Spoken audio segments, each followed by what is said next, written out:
Another way to do a provisional cast on, especially if crochet hooks mystify you, is to use scrap yarn and your project yarn.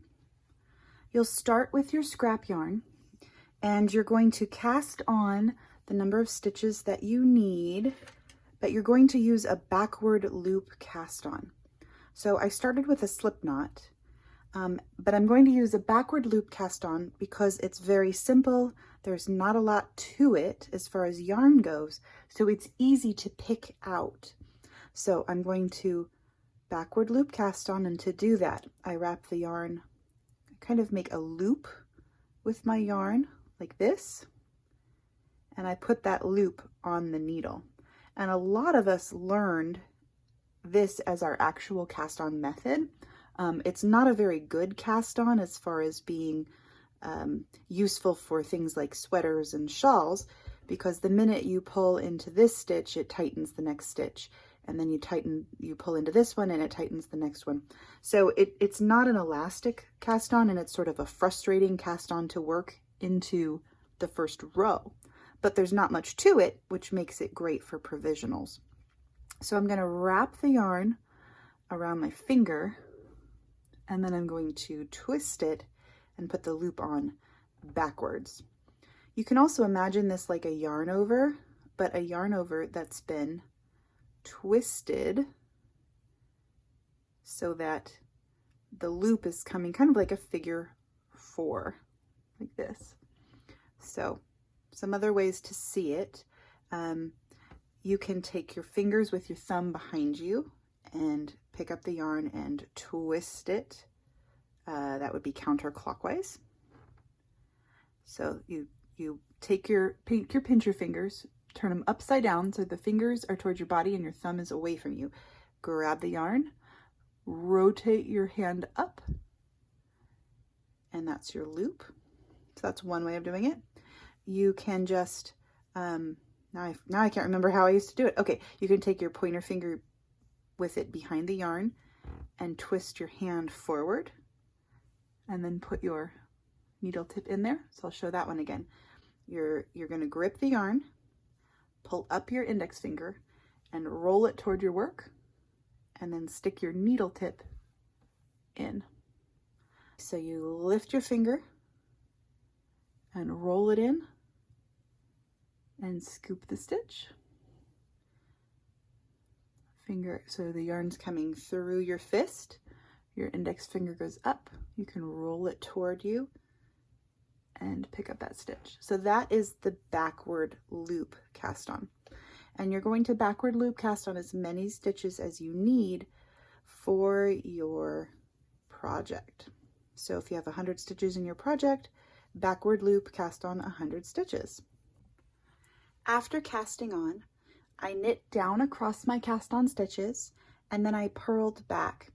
It's much easier to pick up live stitches that are in stockinette than in other methods of knitting.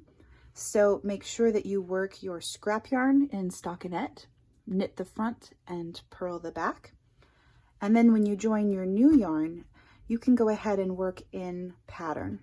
So I'm going to knit across these stitches with my actual project yarn.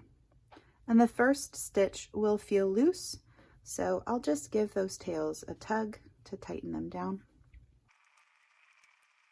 Continue to work the rows of your pattern as written. I've finished my swatch and bound off, and now I need to pick up the live stitches where the blue meets the gray. So we're going to cut out our blue and be able to grab those gray stitches. Now there's a couple of different ways I can do this. If I am working in stockinette, which this piece is in, then all I have to do is take needles, and small needles work best, so like a fingering size, even if you're working with big yarn, because it's easier to get a small needle through the edge. So I could go through and on these gray stitches, put my needle tip under the right leg of each stitch all the way down. Then my stitches are on needles already. And then I can cut out this provisional edge. Alternately, you could pick out your cast on edge. So you would go to this yarn tail that was the slip knot, and you can actually start picking out that cast on. So, and because it's a long tail cast on, it's pretty easy to pick it out. And then as the loops come off, you save them. So when you're picking out a cast on, it's helpful to trim the tail as you pick it out. So you can cut, you pull the tail through your loops and cut.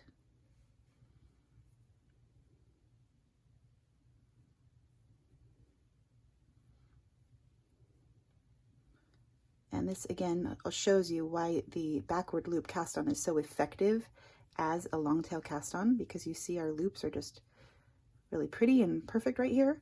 And it's not difficult to pull out because it was just a loop of stitch instead of a lot of crisscrossed yarns. So that would pull them this way. Now you would still have to pull out the next 2 rows as well, because remember we knit 2 rows. But when you do that, you can just pull the next row out like so, and then 1 stitch at a time, tink the last row. So as you pull, you get a loop. So that would go on a needle. And then you'd pull your loop again, and that stitch would go on a needle. And so in that way, you're tinking your last row, so it's really carefully going onto your needles. And you can see I'm still using a small needle tip. We'll transfer these stitches onto our gauge needle once we've picked them up. If you wanted to see what it would look like if I had done the right leg method, so I can take my needle tip and go through the right leg of each stitch. Remember how I had showed you earlier? Okay, then I can come in and cut this carefully cut away my cast on.